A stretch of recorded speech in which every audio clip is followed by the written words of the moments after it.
Pagkatapos ng fermentation ay ang intermittent drying. Ang intermittent drying ay ang hindi pagtuloy-tuloy ng pagbilad ng cacao beans sa araw. Bakit mahalaga ang intermittent drying? Ayon sa pananaliksik, ang intermittent drying ay makapag-produce ng hindi maasim na fermented beans. Ngunit, ang continuous sun drying ay nagpo-produce ng maasim na fermented beans. Mas mataas ang acidity ng continuous sun drying kaysa intermittent drying.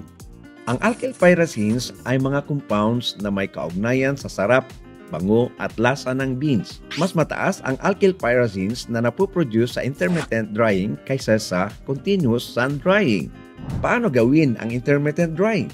Ibilad ang fermented beans sa araw mula umaga hanggang bago magtanghali. Iwasan ang pagbibilad mula sa hapon dahil mabilis ang pagtaas ng temperatura.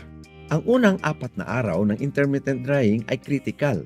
During intermittent drying, nagkakaroon ng evaporative cooling, saan ang mga cells ay bumubukas upang mag-evaporate ang acetic acid mula sa loob ng beans.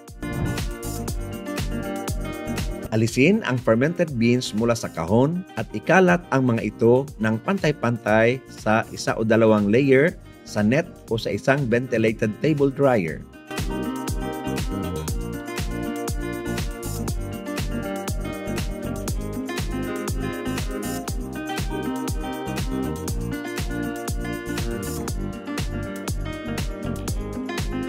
Ang cacao beans at ang environment temperature ay minomonitor sa pamamagitan ng infrared thermometer. Kinukuhanan ng temperature ang beans at ang environment. Mahalagang malaman ang environment o ambient temperature dahil ito ay direktang nakakaapekto sa flavor, quality at safety ng mga beans.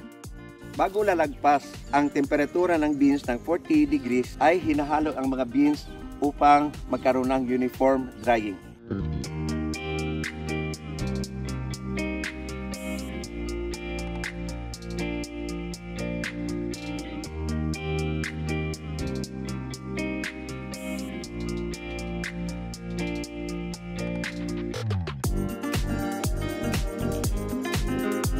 Minomonitor ang temperatura ng cacao beans every 10 to 15 minutes at sundin uli yung mga pag-mix. Ulitin yung proseso sa pag-monitor at mixing ng beans.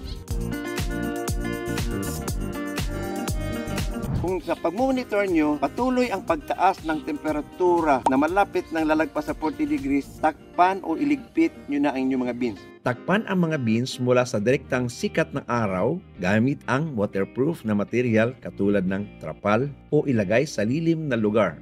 Ulitin ang parehong proseso kinabukasan at patuloy na i-monitor ang temperatura ng beans at environment. Ituloy ang drying process. Pagkatapos ng ika-4 na araw ng intermittent drying, gawin ang full sun drying sa susunod na mga araw. Ang full sun drying ay ang pagtuloy-tuloy na pagbilad ng beans sa araw upang bababa ang moisture content. Magsagawa ng bean cutting upang tiyakin na wala ng likido sa beans. Gamitin ang moisture meter tool para malaman ang moisture content ng mga beans. Ituloy ang process hanggang sa makaabot ng 7 to 8% moisture content ang mga beans. Ang mga gadgets katulad ng infrared thermometer at moisture meter tool ay maaaring mabibili sa mga online shops at websites. May mga options sa drying equipment na maaaring gamitin sa intermittent drying gaya ng raised bed dryer, solar dryer with UV plastic roof, o di kaya sliding racks. Para sa mga gumagamit ng UV o polycarbonate solar dryer, kinakailangan ng matinding pagmomonitor ng temperatura dahil mabilis tumaas ang temperatura sa loob ng solar dryer, kaya kinakailangan ng maayos na ventilation. Kung hindi makontrol ang temperatura sa loob ng solar dryer, sundin ang proseso ng direct sun intermittent drying.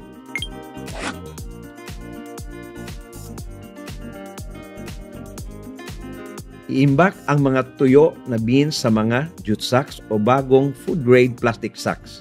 Panatilihing tuyo ang mga sacks. Ilagay ang mga sako sa kahoy na pallets. Siguruhin na protektado mula sa mga peste, kagaya ng insekto, daga at iba pa. Ang mga tuyong beans ay maaring itago ng 6 hanggang 7 buwan.